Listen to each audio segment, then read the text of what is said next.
Noticias y le informamos que el domingo pasado concluyó la primera ronda de renegociaciones del Tratado de Libre Comercio con América del Norte.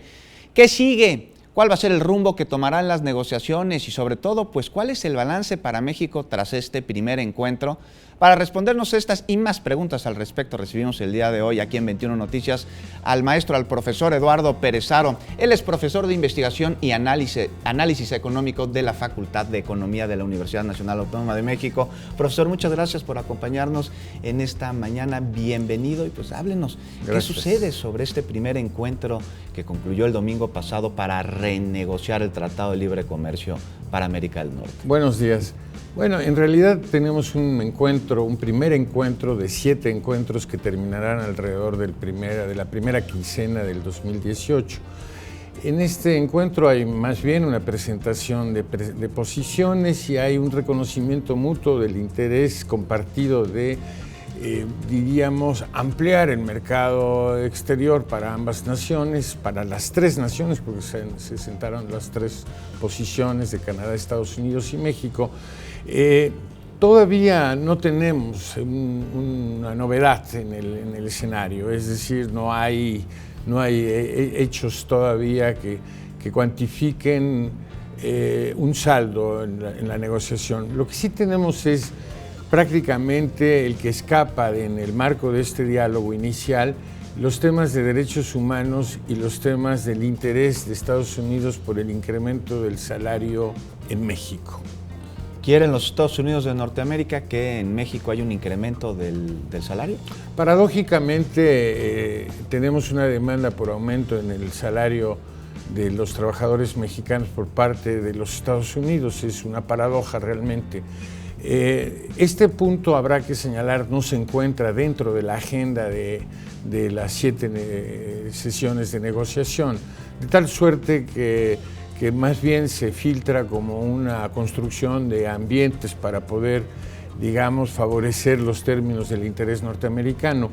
No es que en México no tengamos interés en el mejoramiento de los ingresos de los trabajadores. Lo que no tenemos interés es que esto se plantee desde la perspectiva de los Estados Unidos.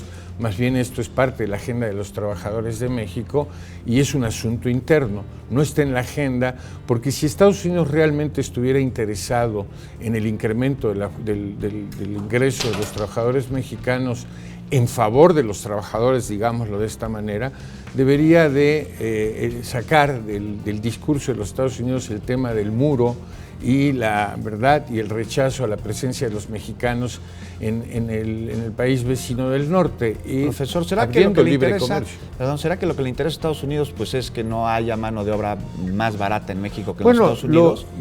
Claramente lo señala como un factor de competencia desleal a los términos de intercambio. Estados Unidos alega que al pagar México poco atrae la inversión y por lo tanto disloca, digamos, la competitividad que en este renglón pudiera representar Estados Unidos frente al intercambio.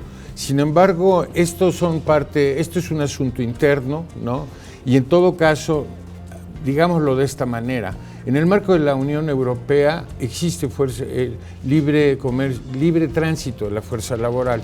En el caso de Norteamérica no tenemos un acuerdo análogo, es decir, tenemos en el marco del Tratado de Libre Comercio, no tenemos libre comercio para la fuerza de trabajo. Este sería en todo caso la mejor mecánica para poder efectivamente homologar salarios o una perspectiva de homologación de salarios. Al no estar esto en la agenda, realmente es una intromisión en asuntos internos que la parte mexicana no debe de aprobar y sí convocar efectivamente a que este contenido sea discutido en el interior del país, fundamentalmente por los trabajadores de este país. Muy de forma entonces este primer encuentro protocolario. ¿Qué podemos esperar que suceda en los próximos encuentros de renegociación? Bueno, tenemos una dificultad tácita, primero por la simetría de los actores en la negociación. Estados Unidos es 20 veces más fuerte que nosotros en la mesa de negociaciones y por otro lado tiene un planteamiento de corrección del déficit comercial que tiene con México.